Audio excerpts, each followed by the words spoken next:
Selalu di tengah banyaknya mencuat kasus-kasus besar beredar di Indonesia, selalu ada terselip sebuah ormas yang sudah lama di bumi hanguskan oleh rezim pemerintahan, seolah-olah hidup kembali dengan ideologi-ideologi khalifah atau khilafah yang selalu diusungnya. Ormas radikal, pengasong khilafah, anti Pancasilais, pemecah belah umat, itulah gelar-gelar yang sering disematkan oleh orang-orang, khususnya kaum nasionalis garis keras. Sehingga organisasi ini selalu dicap sebagai organisasi yang sesat dan radikal. Nah, benarkah Hizbut Tahrir Indonesia dengan pentolan utamanya yaitu Ustadz Felix Xiao? Ya, siapa yang nggak kenal Ustadz Felix Xiao? Apalagi HTI bersimbolkan bendera hitam dengan tulisan berwarna putih atau sebaliknya yang melambangkan kalimat wajib, kalimat tertinggi bagi umat Islam, yakni lafaz tauhid. Nah, apakah bendera ini adalah bendera ISIS? Apakah HTI ingin Indonesia porak-poranda seperti negara-negara di Timur Tengah lainnya yang sedang mencoba untuk menerapkan sistem khilafah di negara mereka? Ya, sebut saja seperti Suriah, seperti ISIS,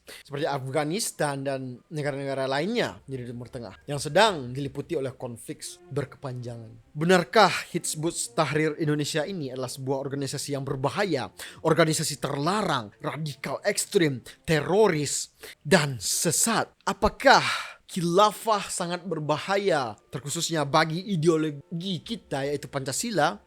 Mari kita bahas. Yo, assalamualaikum, what is up, Kritizen? I'm Lee, I'm no one from nowhere, welcome to my channel.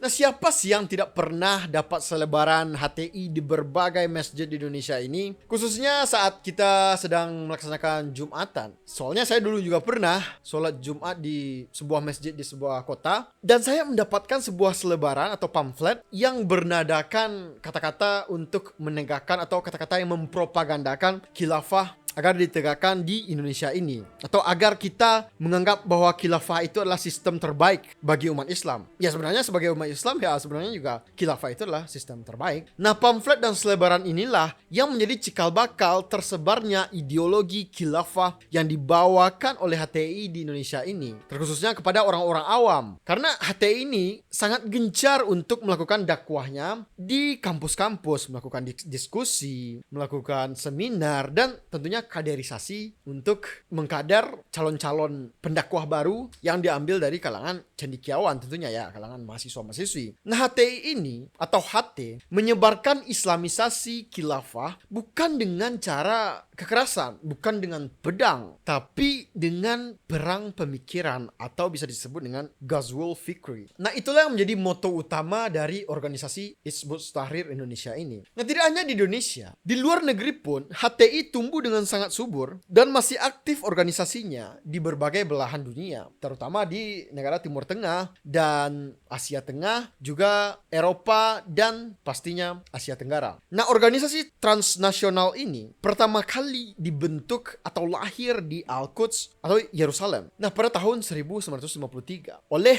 Taqiyuddin Al-Nabhani, ulama lulusan Al-Azhar dan bekerja sebagai hakim di sebuah pengadilan agama, ingin mengembalikan bagaimana jayanya kekhalifahan Utsmaniyah yang sudah runtuh sekitar 20 tahun sebelumnya atau sekitar tahun 1924. Nah, jika kita mendengar kata Al-Quds atau Yerusalem, maka di otak kita pasti akan langsung terbayang negara Palestina, yang mana kota Yerusalem ini menaungi 3 agama samawi, yaitu Kristen, Yahudi, dan Islam. Nah, di tahun-tahun segini Palestina pun sudah pecah konflik, walaupun intensitas perpecahannya atau perperangannya tidak sebesar di tahun-tahun ini tentunya. Nah, karena tragedi, peperangan, kelaparan, dan kesengsaraan yang terjadi pada umat Islam ini, itu menambah motivasi Taqiyuddin untuk menegakkan sistem khilafah di muka bumi ini, dan termasuk ke Indonesia dengan nama HTI. Nah, tahun 1980, Abdurrahman Al-Baghdadi yang merupakan anggota Hizbut Tahrir cabang Yordania membawakan ideologi HTI ini atau ideologi HTI ini ke Indonesia. Kemudian lahirlah Hizbut Tahrir Indonesia. Karena lahir di bawah ketiak pemerintahan Soeharto,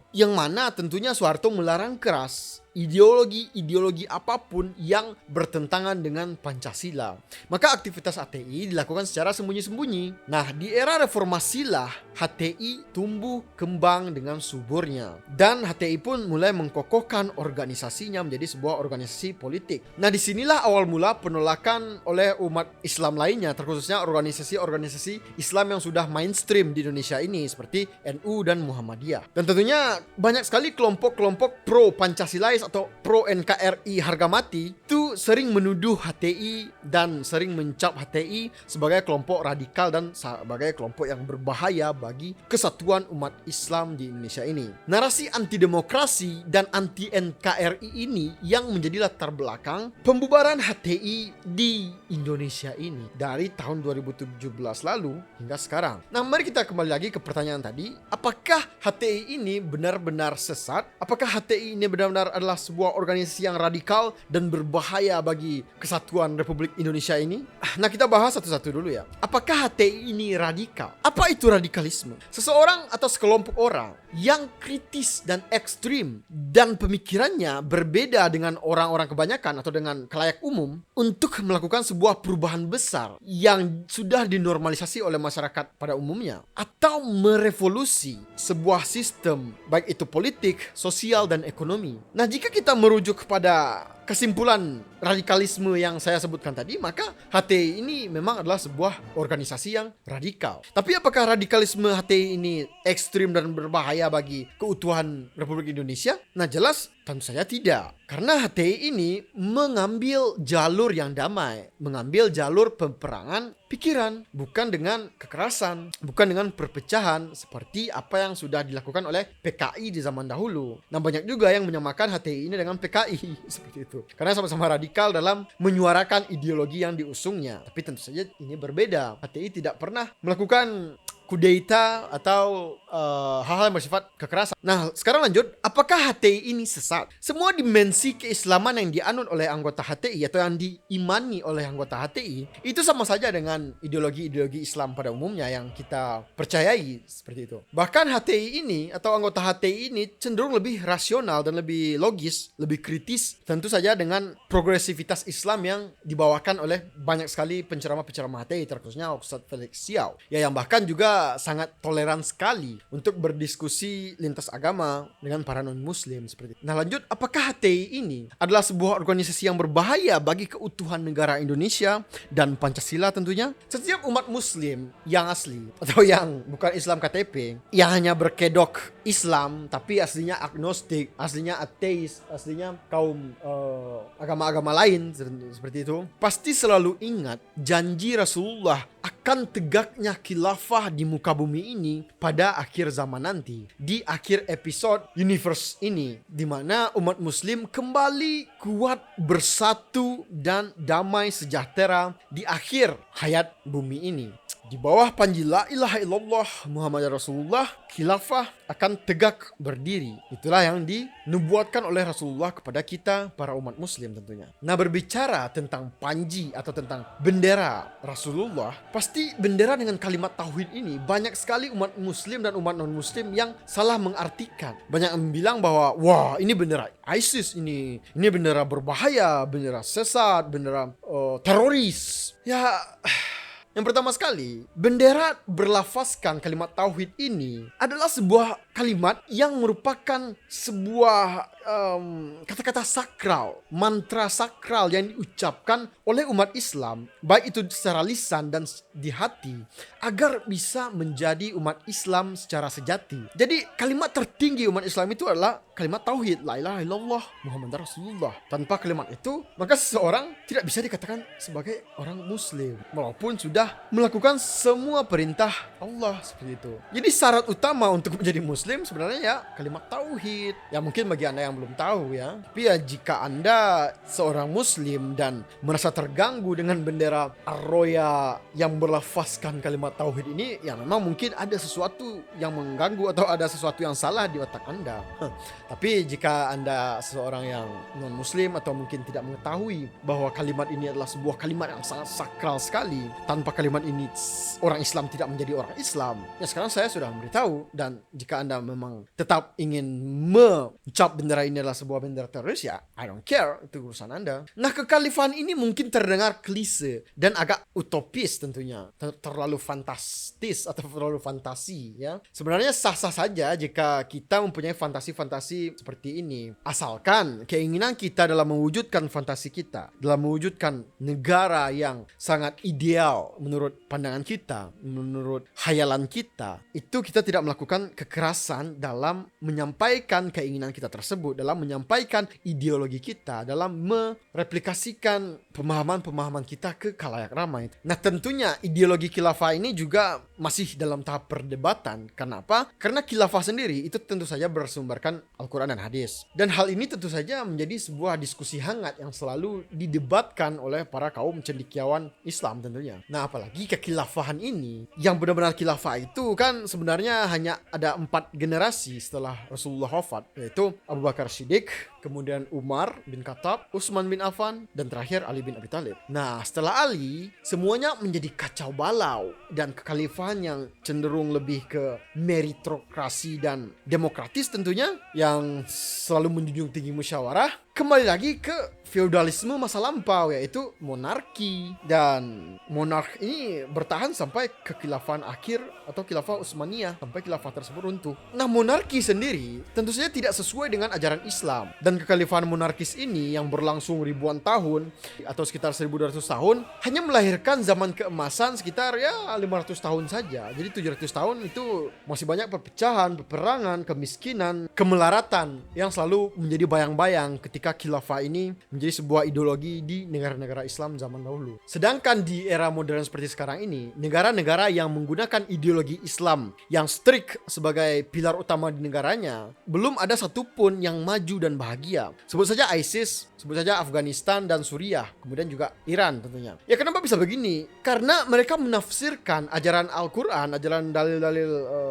agama itu sesuai mazhab, sesuai manhaj, sesuai kemauan mereka masing-masing, seperti itu, sesuai kepentingan mereka saja. Makanya perpecahan terjadi di negara-negara Islam ini, negara-negara yang menganut ajaran khilafah ini, walaupun bukan secara literal ya, tapi kan masih ada nilai-nilai Islam di negara-negara tersebut. Cuman ya seperti itu, karena memang itulah masalah besarnya, apalagi di Indonesia ini. Jikapun khilafah ada di Indonesia, mau ikut tafsir ulama yang mana, mau ikut tafsir ormas yang mana, seperti itu. Karena sudah jelas di Indonesia itu sangat multikultural, bahkan aliran-aliran agama pun juga sangat bervariasi di Indonesia ini. Tentunya aliran-aliran Islam ini, tarikah-tarikah Islam ini mempunyai representasi, pemahaman dan penafsiran yang berbeda pada setiap aspek-aspek di kehidupan, seperti itu, yang berlandaskan agama Islam tentunya. Nah, sampai sekarang sebenarnya HTI masih berdakwah dan melakukan kajian-kajian halakah seperti biasanya, tanpa legalitas sebagai ormas tentunya ya, karena SK-nya sudah dicabut, seperti itu. Melihat carut marutnya kondisi ekonomi, kondisi politik, sosial Indonesia saat ini yang sudah memasuki permasalahan multidimensi ya, mungkin banyak orang terkhususnya para anggota HTI ini mencari solusi instan agar Indonesia terlepas dari kondisi carut marut yang menjerat negara Indonesia sekarang ini, ya termasuk fantasi dengan tegaknya khilafah agar dapat membuat Indonesia menjadi negara yang jauh lebih maju lagi, negara yang jauh lebih berbahagia lagi, dan jauh lebih kafah lagi dalam mengaplikasikan ajaran Islam tentunya. Hanya saja selain dari penafsiran mana yang harus kita amini untuk memasukkan ideologi khilafah ini ke Indonesia, selain itu memangnya siapa yang cocok menjadi khalifah atau pemimpin di Indonesia ini? Nah, tentunya ini adalah perkara yang sulit juga untuk dihadapi selain dari perbedaan penafsiran tadi, seperti itu. But anyway, sebenarnya HTI itu tidak ingin mengganti ideologi Indonesia saat ini, tidak ingin mengganti ideologi Pancasila, dan HTI ini juga tidak benci tentunya kepada Pancasila. Ya karena apa? Karena Pancasila itu, oke, sekali lagi, Pancasila itu kelima butir ayat-ayatnya itu semuanya berasal dari Al-Quran. Seperti itu. Jadi ya sebenarnya Indonesia ini tanpa kita sadari sudah menganut kekhalifahan atau menganut syariat Islam bahkan pada dasar negaranya sendiri, seperti itu. Nah, bahkan ketika BPUPKI sedang merumuskan dasar negara Indonesia, sedang merumuskan Pancasila, itu mereka juga berperang pemikiran, berperang ideologi. Karena seperti yang kita ketahui dulu banyak sekali ideologi Islam yang saling berbenturan dalam merumuskan Pancasila. Makanya dicarilah solusi, dicarilah jalan keluar, dicarilah jalan tengah untuk merumuskan dasar Indonesia, dasar ideologi negara yang cocok untuk keberagaman manusia yang ada di Indonesia ini. Maka lahirlah Pancasila, diambil dari Al-Quran dengan penafsiran yang netral seperti itu, bukan dari merujuk ke salah satu aliran tertentu, salah satu mazhab tertentu, salah satu organisasi tertentu, seperti itu. Jadi sudah digodok dan dibuat senetral mungkin, dibuat se-equivalent mungkin dengan pemikiran-pemikiran muslim lainnya saat merumuskan dasar negara kita. Ya sekali lagi, apa yang mau diganti dengan dasar ideologi negara yang semuanya berasalkan atau berlandaskan dari Al-Quran, seperti itu. Nah, sudah pasti kaum-kaum HTI ini, anggota HTI ini juga tidak mau mengganti ideologi Pancasila karena berasal dari Al-Quran. Ya kalau oknum pastilah ada ya, banyak sekali radikal-radikal dan ekstremisme yang berasal dari HTI atau teroris-teroris yang berasal dari HTI juga tentu saja ada. Tapi kan bukan hanya HTI saja, ada dari NU juga pasti ada yang ekstrem, dari Muhammadiyah juga ada yang ekstrem tentunya, dari organisasi lain ada terorisnya, dari ajaran atau aliran Islam lainnya juga pasti ada terorisnya. Jadi ini tidak bisa dikambing hitamkan ke HTI saja seperti itu. Ya namanya oknum pasti ada di semua lini kehidupan masyarakat. Nah jadi ya sebenarnya ideologi khilafah yang selalu dihembuskan oleh anggota HTI ini, oleh para pendakwah HTI ini, itu sebenarnya adalah sebuah solusi instan bagi kecarut-marutan Indonesia saat sedang mengalami banyak sekali masalah di semua lini atau sektor kehidupan, bahkan kepemerintahan di Indonesia saat ini. Ya solusi instan untuk mengganti sebuah sistem ini dalam merombak benang kusut pada birokrasi di negeri ini sebenarnya ya kalau dipikir-pikir sih ya bisa jadi solusi ini menjadi solusi untuk mengatasi kebobrokan pemerintah di Indonesia saat ini. Tapi kan yang namanya kemungkinan bisa juga kemungkinan solusi ini menjadi buruk atau malah menambah perpecahan di masyarakat Indonesia saat ini. Nah yang namanya sebuah solusi utopis ya, solusi yang ideal, solusi yang semuanya positif, itu pasti realisasinya tidak akan semudah membalikkan telapak tangan. Apalagi yang mau diubah itu sebenarnya bukan sistemnya, tapi orangnya, manusianya, pemikirannya, ideologismenya, dan tentunya mindset para pejabat kita, konglomerat kita, oligarki kita, seperti itu. Bagaimana mereka bisa dapat mengamalkan nilai-nilai ajaran Islam di kehidupan mereka tentunya. Dan tentunya anggota HTI ini pasti tahu bahwa untuk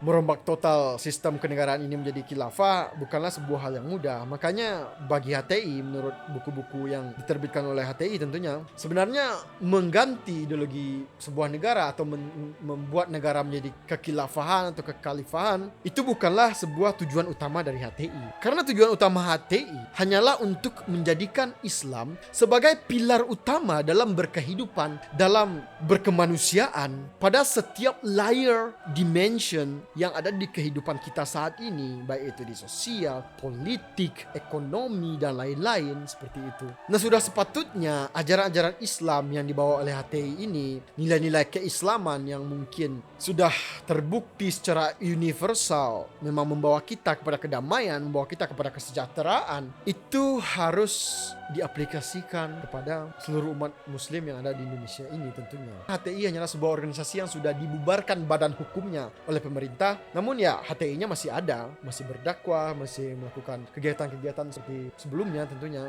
So ya, untuk kesimpulannya silahkan simpulkan sendiri.